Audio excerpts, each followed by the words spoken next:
రేపు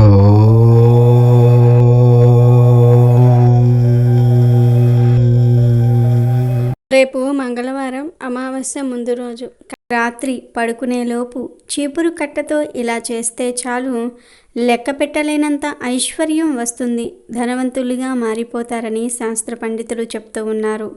అంతేకాదు, మంగళవారం రోజు చీపురు కట్టతో ఈ చిన్న పరిహారం చేస్తే మీకు ఉన్న కష్టాలన్నీ కూడా పోతాయి, అపర కుబేరులుగా మారిపోతారు. ముఖ్యంగా లక్ష్మీదేవి అనుగ్రహం లభిస్తుంది, ధన సమస్యలు పోతాయి, ధన లాభం కలుగుతుంది. చీపురుతో చేస్తూ ఉన్నాము గనుక ఈ పరిహారం వలన 100కి 100% ఫలితాలు వస్తాయి. ఎందుకంటే చీపురు లక్ష్మీదేవి స్వరూపము. చీపురు విషయంలో ఖచ్చితంగా కొన్ని నియమాలు పాటించాలి.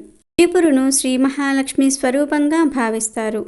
అటువంటి చీపురును ఎప్పుడు పడితే అప్పుడు ఇంటికి తెచ్చుకోకూడదు. ఇక చీపురును ఎక్కడ పెడితే అక్కడ కూడా, ఎలా పడితే అలా కూడా పెట్టకూడదు. చీపురును ఈశాన్య మూల, ఆగ్నేయ మూలల్లో పొరపాటున కూడా ఉంచకూడదు. నైరుతి, వాయువ్య మూలల్లో చీపురును కనిపించకుండా పెట్టాలని వాస్తుశాస్త్రం చెప్తోంది. పాత చీపురు పాడైపోయినప్పుడు చీపురును కొనుగోలు చేయాలనుకునేవారు ఎప్పుడు పడితే అప్పుడు కొత్త చీపురును కొనుగోలు చేయకూడదు. శనివారం నాడు కొత్త చీపురును కొనుగోలు చేసుకుని ఇంటికి తెచ్చుకుంటే మంచిదని చెప్తూ ఉన్నారు పండితులు. అలా చేయటం వల్ల లక్ష్మీదేవి అనుగ్రహం కలుగుతుంది. పొరపాటున కూడా శుక్లపక్షంలో చీపురును కొనుగోలు చేయకూడదు. కృష్ణపక్షంలో మాత్రమే చీపురును కొనుగోలు చేయాలి. ఒకవేళ పొరపాటున శుక్లపక్షంలో ఎవరైనా చీపురును కొనుగోలు చేస్తే అది దురదృష్టానికి హేతువుగా మారుతుందని పెద్దలు చెప్తూ ఉన్నారు. అప్పుడు చీపురు కొనడానికి ఊహించని కష్టాలు వస్తాయని అంటూ ఉన్నారు. అంతేకాదు, శుక్రవారం నాడు, మంగళవారం నాడు, మహాలయ పక్ష సమయాల్లో అంటే భాద్రపద మాసంలోని పౌర్ణమి నుంచి అమావాస్య రోజుల్లో చీపురును కొనుగోలు చేయటం ఏ విధంగానూ మంచిది కాదని వాస్తుశాస్త్రంలో చెప్పబడింది. కాబట్టి పొరపాటున కూడా చీపురుకు సంబంధించిన ఈ తప్పులు చేయకూడదు. ఒకవేళ చేస్తే ధనవంతుణ్ణి కూడా పేదరికం పట్టిపీడుస్తుంది. అందుకే చీపురును కొనుగోలు చేసే విషయంలో ఖచ్చితంగా జాగ్రత్త ఉండాలి.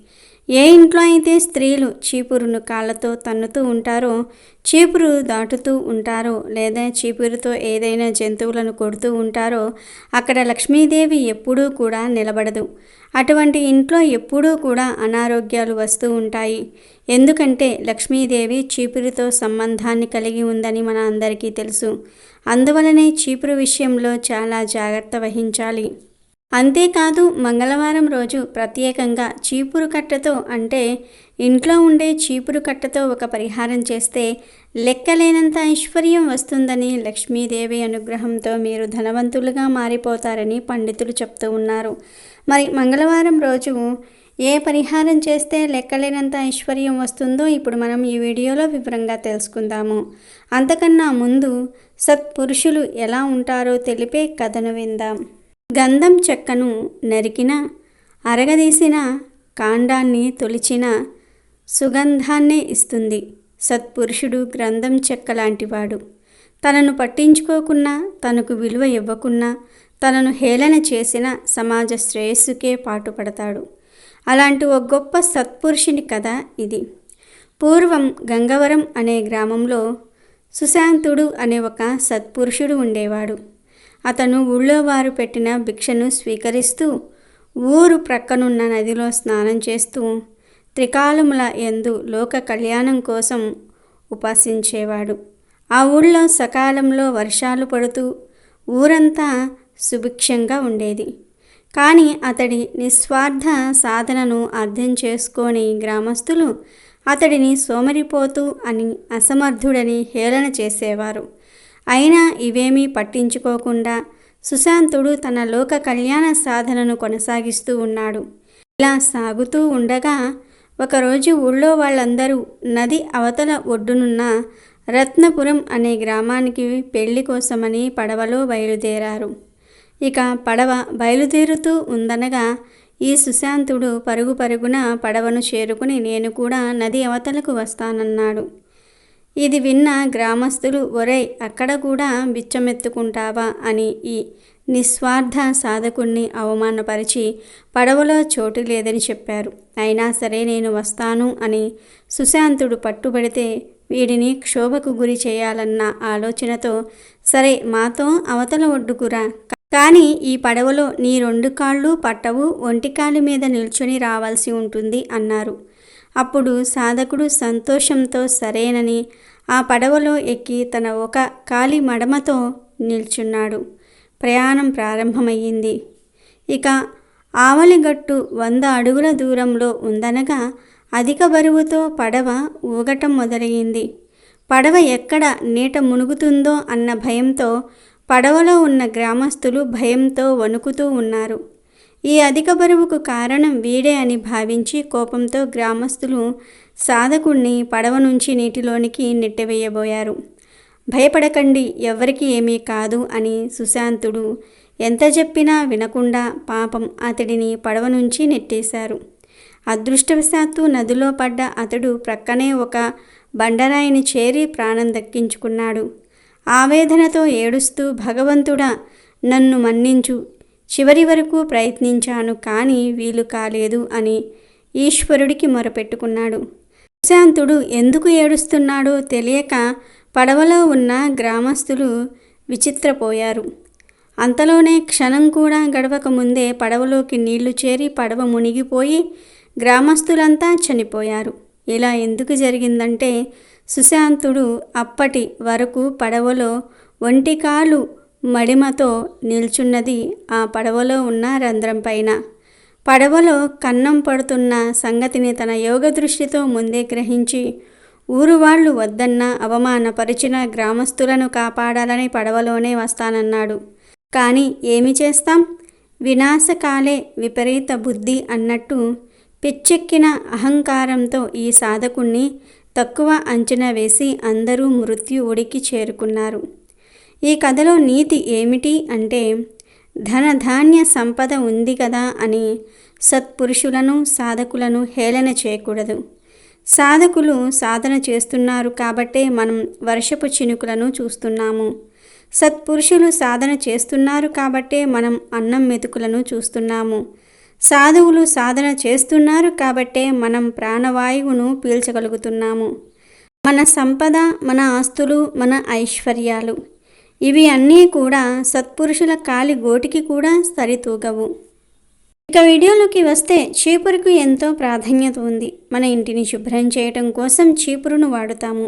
శుచిగా శుభ్రంగా ఉన్న ఇంట్లోనే లక్ష్మీదేవి ఆకర్షితురాలవుతుంది. పరోక్షంగా లక్ష్మీదేవి ఇంట్లోకి రావడానికి చీపురు కారణమవుతుంది. కనుక చీపురును తక్కువగా చూడకూడదు. చీపురు విషయంలో నిర్లక్ష్యంగా ఉండకూడదు. వాస్తుశాస్త్రం ప్రకారం చీపురును పూజగదిలో పెట్టకూడదు. అలాగే బెడ్రూమ్లో కూడా ఉంచకూడదు. ఒకే చీపురును ఎక్కువ కాలం ఉపయోగించకూడదు. కనీసం 6 నెలలకు ఒక్కసారి అయినా సరే చీపురును మార్చాలి. చీపురు కాలికి తగలకూడదు, దోషం తగులుతుంది. చీపురును కాల్చకూడదు. కాదని కాలిస్తే లక్ష్మీదేవిని అవమానపరిచినట్లు అవుతుంది. పాత చీపుర్లను పారే నీళ్ళల్లో పడవేయాలి, కానీ కాల్చకూడదు. ఇంటి ముఖద్వారం ఎదురుగా చీపురును పెట్టకూడదు. చీపురుతో పిల్లలను, జంతువులను కొట్టకూడదు. చీపురును వాయువ్య ఆగ్నేయ దిశలో పెట్టాలి. ఇక ప్రత్యేకించి మంగళవారం రోజు ఇంట్లో వాడే చీపురు కట్టతో ఒక చిన్న పరిహారం చేస్తే లెక్కలేనంత ఐశ్వర్యం వస్తుందని పండితులు చెప్తూ ఉన్నారు. ఏం చేయాలంటే ఏమీ లేదు. ఈరోజు చీకటి పడినప్పటి నుండి రాత్రి పడుకునేలోపు ఎప్పుడైనా సరే ఈ పరిహారాన్ని చేసుకోవచ్చు. ఏమీ లేదు, ఒక చిన్న పేపర్ను తీసుకోండి. ఆ పేపర్లో చిటికెడు పసుపును మరియు 2 లవంగాలను కూడా వేసి పొట్లంలాగా కట్టండి. తర్వాత ఆ పొట్లాన్ని మీ ఇంట్లోని చీపురు కింద పెట్టి రాత్రంతా వదిలివేయండి. చీపురు యొక్క తుడిచే కొంచెం కిందికి పెట్టి పట్టుకునే కొంచాన్ని పైకి ఉంచి చీపురుని ఒక మూలన నిలబెట్టండి. ఆ తరువాత చీపురు కింద పొట్లాన్ని పెట్టండి. మరునాడు ఉదయం లేవగానే ఈ పొట్లాన్ని తీసి డస్ట్బిన్లో పడవేయండి. ఇలా ప్రతి మంగళవారం రోజు ఈ చిన్న పనిని చేస్తే లక్ష్మీదేవి అనుగ్రహం కలుగుతుంది. ధన సమస్యలు తొలగిపోతాయి, ధనలాభం కలుగుతుంది. చాలా చాలా మంచి జరుగుతుంది. మరి ప్రతి ఒక్కరూ రేపు అమావాస్య ముందు వచ్చే మంగళవారం చీపురు కట్టెతో ప్రతి ఒక్కరూ కూడా ఈ చిన్న పరిహారాన్ని చేసి లక్ష్మీదేవి అనుగ్రహంతో సకల శుభాలను పొంది సంతోషంగా జీవించండి. సంపాదించిన ధనం చేతిలో నిలవటం లేదని, ఎంత ఆదా చేసినా ఖర్చు అయిపోతుందని బాధపడుతూ ఉంటారు. ఇలాంటి వారు మంగళవారం రోజు చక్కగా ఉదయం 6 నుండి మధ్యాహ్నం 12 గంటల్లోపు చిన్న పరిహారం చేశారంటే చక్కటి ఫలితం కలుగుతుంది. ఈ పరిహారానికి ముఖ్యంగా కావలసినవి ఉప్పు, 9 మిరియాలు మరియు 9 వేపాకులు. ఉప్పుకు మిరియాలకు అద్భుతమైన శక్తులు ఉంటాయి. పరిహార శాస్త్రంలో వీటిని రారాజులుగా చెప్తూ ఉంటారు. మంగళవారం చక్కగా ఉదయమే నిద్రలేవండి. ఆ తర్వాత శుచిగా స్నానం చేయండి. ఇంటినంతా కూడా శుభ్రం చేసుకుని ఇంటి ముందు ముగ్గు పెట్టండి. గుమ్మానికి పసుపు రాసి కుంకుమ బొట్లు పెట్టండి. ఆ తర్వాత పూజామందిరంలో ప్రశాంతంగా కూర్చొని ఒక గిన్నెలో గల్లులుప్పును పొయ్యండి. ఆ ఉప్పు మీద మధ్యలో ఒక మిరియాన్ని పెట్టండి. ఆ తర్వాత 8 దిక్కులకు 8 మిరియాలను పెట్టండి. మొత్తం 9 మిరియాలను ఉప్పు మీద పెడతారు కదా, ఆ మిరియాల మీదే 9 వేప ఆకులను కూడా పెట్టండి. ఆ తర్వాత ఈ గిన్నెను చేతిలో పట్టుకొని మనసులో మీ ఇష్టదైవాన్ని తలుచుకొని మీకు ఏ సమస్య అయితే ఉన్నాయో ఆ సమస్యలన్నీ కూడా తొలగిపోవాలని సంకల్పం చెప్పుకోండి. గుర్తుపెట్టుకోండి, ఉప్పు గిన్నెని అరచేతిలో మాత్రమే పెట్టుకోవాలి.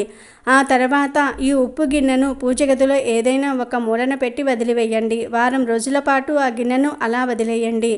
వారం రోజుల తర్వాత ఈ గిన్నెను తీసి ఈ గిన్నెలోని ఉప్పును, మిరియాలను, వేపాకులను ఎక్కడైనా సరే ప్రవహించే నీటిలో పడవేయండి. ఇలా చేశారంటే ఖచ్చితంగా మీకు ఉన్న సమస్యలన్నీ కూడా తొలగిపోతాయి. కానీ గుర్తుపెట్టుకోండి, మంగళవారం మధ్యాహ్నం 12 గంటలలోపు ఈ పరిహారం చేసేయాలి. 12 తర్వాత చేసినా ఎలాంటి ఉపయోగము ఉండదు. మనస్ఫూర్తిగా చేసి చూడండి, 100% ఖచ్చితమైన ఫలితాలను పొందుతారు.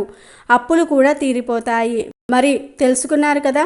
మీరు కూడా మంగళవారం రోజు ఈ తేలికపాటి పరిహారం చేసి సమస్యలను తొలగించుకొని సంతోషంగా జీవించండి.